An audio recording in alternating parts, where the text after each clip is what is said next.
ගිය අවුරුද්දෙත් අපි අන්තිමට පත්වීම් කීපයක් ලබා දුන්නා. දල වශයෙන් ඉලක්කමක් විදිහට ගත්තොත් එහෙම 909ක් සම්පූර්ණ දුමුණ දෙපාර්තමේන්තුවට එක එක කණ්ඩායම් වල එක එක වෘත්තීන් වල සේවකයන් බඳවා ගැනීම සිදු කරා.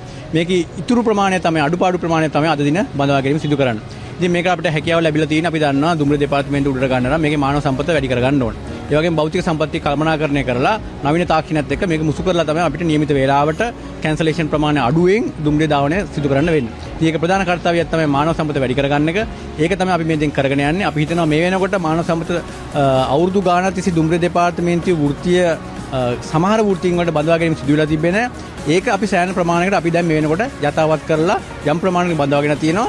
ඔයගොල්ලෝ දන්නා පෞගේ කාලේ ගෝඨාභය පාලනයක් පෙරළුනේ අපිට රට ඇතුළට රටේ නිෂ්පාදනය කළ නොහැකි භාණ්ඩ එළිය ඉඳලා ඇතුළට ගේනකොට අපිට මුදල් යනවා රටෙන් එළියට ඩොලර්. ඒතර ඒ සඳහා වියදම් කිරීම සඳහා ඩොලර් තිබ්බේ නැහැ. ඒ නිසා තමයි ආර්ථික අර්බුදය ජනතා විප්ලවයෙන් පෙරළුනේ. හැබැයි ඒක එහෙම නැහැ දැන්.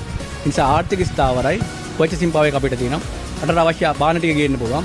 සංචිත තියෙනවා නම් අපිට අවශ්‍ය වෙලාවක ලෝකෙ මොන යම් ආකාරي ආර්ථික අර්බුදාවක් යුද ගැටුමාවක් අපිට අත්‍යවශ්‍ය දේවල් ටික ගෙන්න ගන්න පුළුවන්. ඒක තමයි සංචිතවල වටිනාකම. ඉතින් මේ වගේ ආර්ථිකයත් එක්ක ගැට ගැහිච්ච කාරණා ජනාධිපතිතුමා ඉඳලා කැබිනට් එකේ ඉඳලා හැමදේනම මේ ඉලක්කම් එක්ක කොහොමද ආර්ථිකය ගමන් කරන්නේ, කොයි දිශාවටද යා යුත්තේ, අපිට වෙනස්කම් කළ හැකි මොනවද, ලෝකයේ ආර්ථික චංචලනයත් එක්ක චලනත් එක්ක අපි කොහොමද අපේ ආර්ථිකය මෙහෙවන්නේ කියන හැම දෙයක් ගැනම අපි සුපරීක්ෂාකාරව දිනෙන් දින දවසින් දවස නිරීක්ෂණය කරමින් තමයි මේ ගමන අරගෙන යන්නේ. නිසා කිසිම අවස්ථාවක රජය වැටෙන රජයක් නෙවෙයි, අනිවාර්යයෙන්ම ආර්ථික ස්ථාවර කරලා තියෙන්නේ. ඉදිරියටත් මේක සුබදායී ලකුණු තියෙනවා. ඒ නිසා තමයි අපිට අවශ්‍ය මානව සම්පත පඩිගෙවන්න රජයෙන් පඩිගෙවන්න පුළුවන් විදිහට බඳවා ගැනීම හැකියාව තියෙන්නේ. භෞතික සම්පතත් වැඩි කර ගැනීමට මුදල් යොදවන්න පුළුවන් වෙලා තියෙනවා. මේක තමයි අපි බලාපොරොත්තු වෙන ආර්ථික ස්ථායී තත්ත්වය.